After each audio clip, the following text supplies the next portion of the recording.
बिहार और देश विदेश के तमाम छोटी बड़ी खबर में आप सभी श्रोतागण का तहे दिल से स्वागत है। पहला खबर है पटना से। सिवान में कोविड गाइडलाइंस को ठेंगा दिखाकर बाइक चला रहे थे 2 पुलिसकर्मी, एसपी ने किया सस्पेंड। शहर में 2 पुलिसकर्मियों को बिना हेलमेट और मास्क लगाए बाइक चलाना पड़ा महंगा। पुलिस कप्तान संतोष कुमार द्वारा यातायात नियमों का उल्लंघन करने वाले 2 पुलिसकर्मियों को सस्पेंड कर दिया गया है। सस्पेंड दोनों पुलिसकर्मी अखिलेश कुमार एवं श्रीनिवास प्रसाद बताए गए हैं। चक्कर आना व थकावट कोरोना वायरस का नया लक्षण, सिर दर्द भी पैदा कर सकता है समस्या। तो आइए जानते हैं खबर को थोड़ी विस्तार से। कोविड-19 को लेकर स्वास्थ्य विभाग एक बार फिर से अलर्ट मोड में है, क्योंकि कोविड-19 के नए स्ट्रेन ने देश के कुछ राज्यों में दस्तक दे दी है। इसके मद्देनजर स्वास्थ्य विभाग ने सभी जिलाधिकारियों को कोविड संबंधी जारी सभी गाइडलाइंस का पालन कराने को कहा है। राहत की बात है कि बिहार के किसी भी जिले में अभी तक नए स्ट्रेन की पुष्टि नहीं हुई है। इस बीच सोमवार से आम लोगों का वैक्सीनेशन शुरू होने की संभावना है। इसके लिए ऑन द स्पॉट रजिस्ट्रेशन होना है। 60 साल से अधिक उम्र के लोगों को वैक्सीन लगाना है। वहीं 40 से 59 साल की उम्र के बीच के गंभीर रोग के शिकार लोगों को भी वैक्सीन दिए जाएंगे, बशर्ते डॉक्टर का सर्टिफिकेट होना चाहिए। नए स्ट्रेन को लेकर इसके लक्षणों के बारे में अभी असमंजस की स्थिति में है। ऐसे में लोगों को मास्क का अनियमितता इस्तेमाल करें, भीड़ वाली जगहों से दूरी और साफ सफाई रखना होगा। खबर है मुजफ्फरपुर से। पुलिस बनकर करते थे ठगी, फिर पुलिस ने ऐसा जाल बिछाया कि पकड़े गए। रामनगर थाना क्षेत्र में पुलिस बनकर ठगी करने वाले गिरोह के 2 साथीरों को गिरफ्तार किया गया है। उनके पास से 50,000 रुपये, 2 मोबाइल व बाइक भी बरामद की गई है। आनंद विहार स्पेशल समेत बिहार आने जाने वाली 5 जोड़ी ट्रेनें की गई है रद्द। बिहार के ट्रेन यात्रियों के लिए बड़ी खबर है। पूर्व मध्य रेलवे ने पटना समेत जोन के कई अलग अलग स्टेशनों से आने जाने वाली कई महत्वपूर्ण ट्रेनों को रद्द करने का फैसला लिया है। इन ट्रेनों को अलग अलग तिथियों में रद्द किया गया है। जिन ट्रेनों को कैंसिल किया गया है उसमें भागलपुर आनंद विहार स्पेशल, गया नई दिल्ली महाबोधि स्पेशल समेत कई महत्वपूर्ण ट्रेनें शामिल है। पटना हाईकोर्ट के शताब्दी भवन का हुआ उद्घाटन। सीएम नीतीश बोले, स्पीड ट्रायल से घटेगा अपराध। पटना हाईकोर्ट के नवनिर्मित शताब्दी भवन का शनिवार को उद्घाटन हुआ। शताब्दी भवन का उद्घाटन सुप्रीम कोर्ट के मुख्य न्यायाधीश शरद अरविंद बोबड़े ने किया। इस उद्घाटन समारोह में बिहार के मुख्यमंत्री नीतीश कुमार और केंद्रीय कानून मंत्री रविशंकर प्रसाद, सुप्रीम कोर्ट के जज इंदिरा बनर्जी समेत अन्य लोग मौजूद रहे। 203 करोड़ रुपए की लागत से इस भवन का निर्माण कराया गया है। बिहार में थाना प्रभारी कर रहे थे 2.5 लाख रुपए में शराब तस्कर से डील। टास्क फोर्स ने रंगे हाथ पकड़कर किया गिरफ्तार। बिहार में शराबबंदी को लेकर लापरवाही की खबरें लगातार सामने आ रही है। सरकार भी इस तरफ लगातार अपनी शक्ति बढ़ा रही है। वहीं मुजफ्फरपुर के कजरा में प्रभारी थाना अध्यक्ष बीके यादव को शराब मामले में गिरफ्तार कर लिया गया है। शुक्रवार को उत्पाद विभाग की टीम ने रुपया व 1 ट्रक शराब के साथ उन्हें रंगे हाथों गिरफ्तार किया है। बिहार में जल्द ही बदल जाएंगे सभी बिजली मीटर, जाने कैसे काम करेगा आपका स्मार्ट प्रीपेड मीटर। बिहार में हुए बिजली सुधार को कोई नकार नहीं सकता। बावजूद इसके सरकार उपभोक्ताओं को बिना किसी परेशानी की बिजली मुहैया कराने की दिशा में स्मार्ट प्रीपेड मीटर लगाने की प्रक्रिया शुरू कर दी है। स्मार्ट प्रीपेड बिजली मीटर का बिल भी मिलेगा और मीटर भी इस बात का पूरा ब्यौरा दिया जाएगा कि किस दिन की कितनी बिजली की खपत हुई है।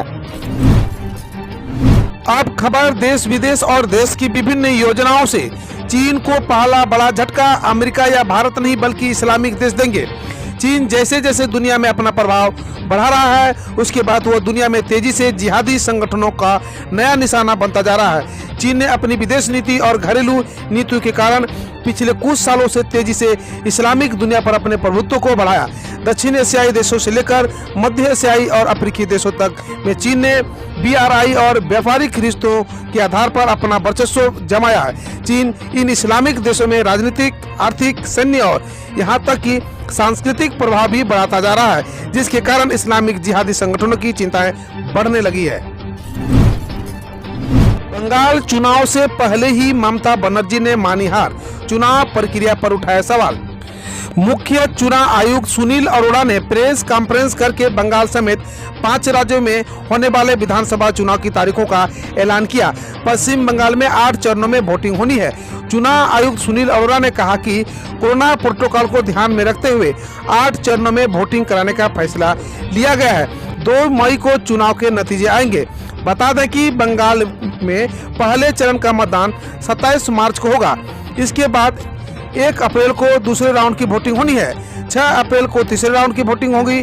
चौथे चरण की वोटिंग 10 अप्रैल को होनी है। 17 अप्रैल को 5वें चरण की वोटिंग होगी। इसके बाद 22 अप्रैल को पश्चिम बंगाल में 6ठे राउंड की वोटिंग होगी।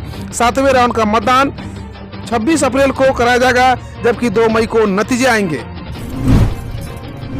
बुर्का पहनाकर अगवा करने वाले मेहताब की बीवी और भाभी गिरफ्तार, भाई को हिरासत में लेकर पूछताछ शुरू।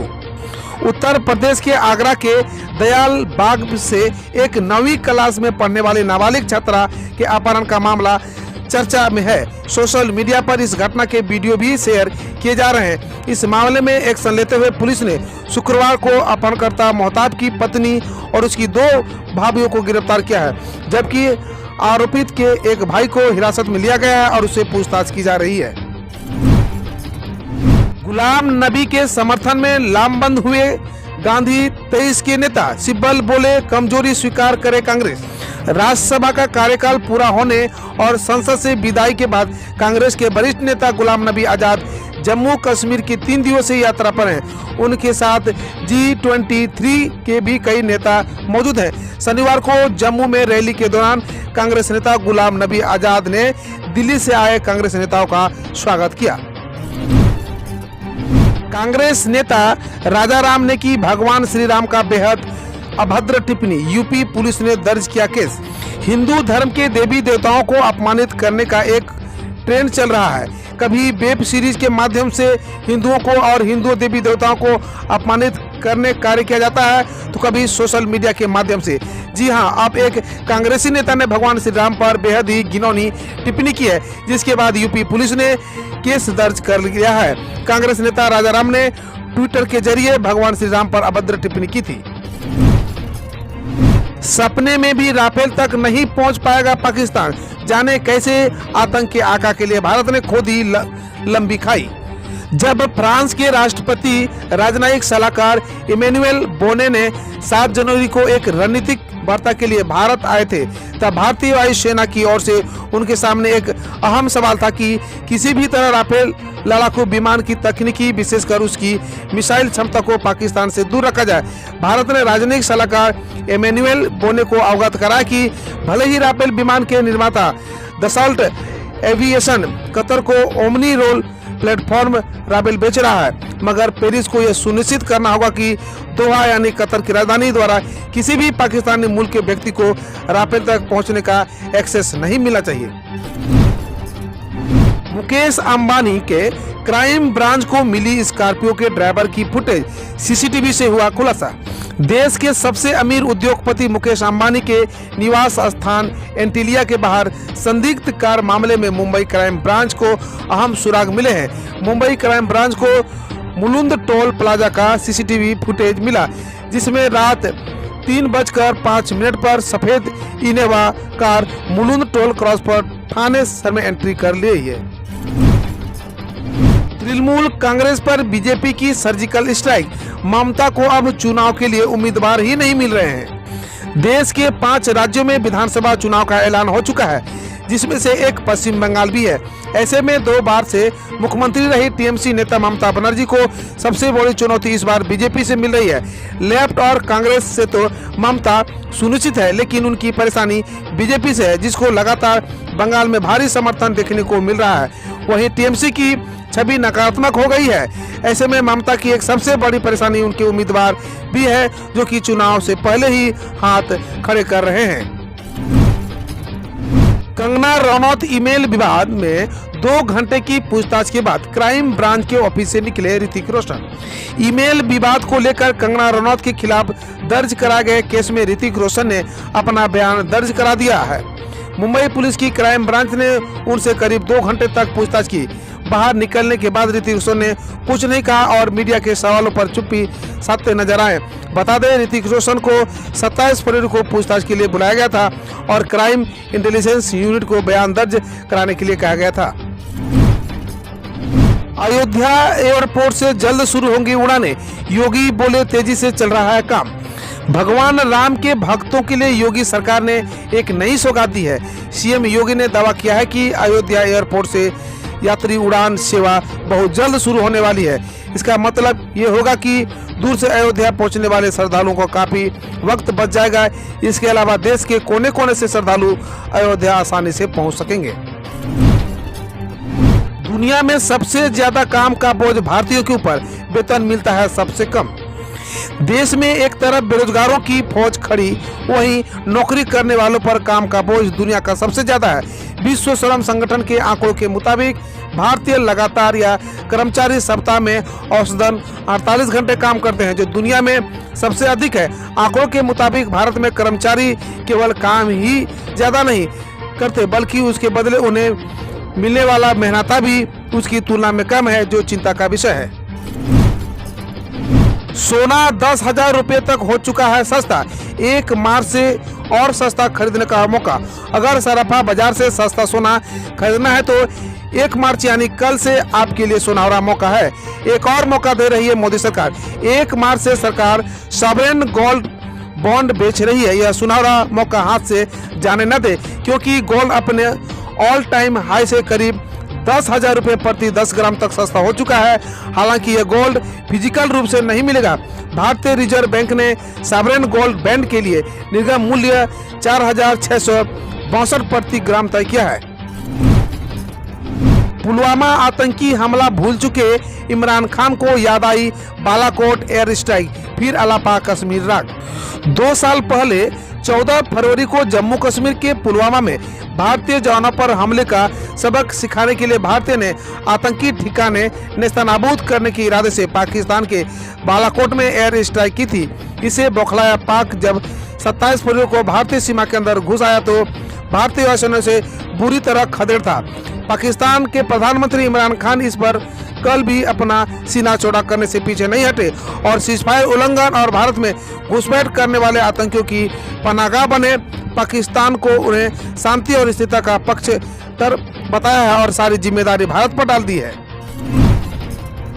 संयुक्त राष्ट्र में भारत के राजदूत ने उठाया म्यांमार का मुद्दा, हिरासत में लिए गए नेताओं को रिहा करने की मांग।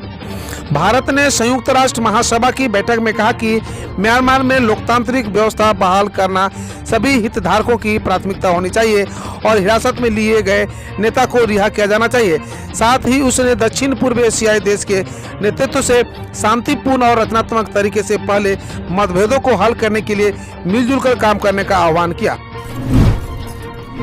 श्रमिक कानूनों में बड़ा बदलाव करने जा रहा है कतर, भारतीय कामगारों को बढ़ेगी मुश्किलें। कतर अपने देश के श्रमिक कानूनों में फिर से बड़ा बदलाव करने जा रहा है। कतर की शूरा काउंसिल से सरकार को लेबर लॉ में बड़े पैमाने पर बदलाव करने की सिफारिश सौंपी गई है। अगर उन्हें लागू कर दिया जाता है तो दुनिया भर के करीब 26 लाख श्रमिकों की मुश्किलें बढ़ जाएगी। प्राकृतिक गैस से सबसे बड़े निर्यातक कतर करीब 10 लाख भारतीय कामगार रहते हैं। पिछले साल ही कतर ने श्रमिक कानून में सुधार किया था, लेकिन अगर शूरा काउंसिल की सिफारिश मान ली जाती है तो पिछले सुधार अपने आप रद्द हो जाएंगे। हम रोज ऐसे ही न्यूज लाते रहेंगे, तो यदि आपने अभी तक क्लीन न्यूज को सब्सक्राइब नहीं किया है तो पहले फटाफट सब्सक्राइब कर लें, साथ ही बेल आइकन को दबा दें ताकि कोई अपडेट मिस ना हो।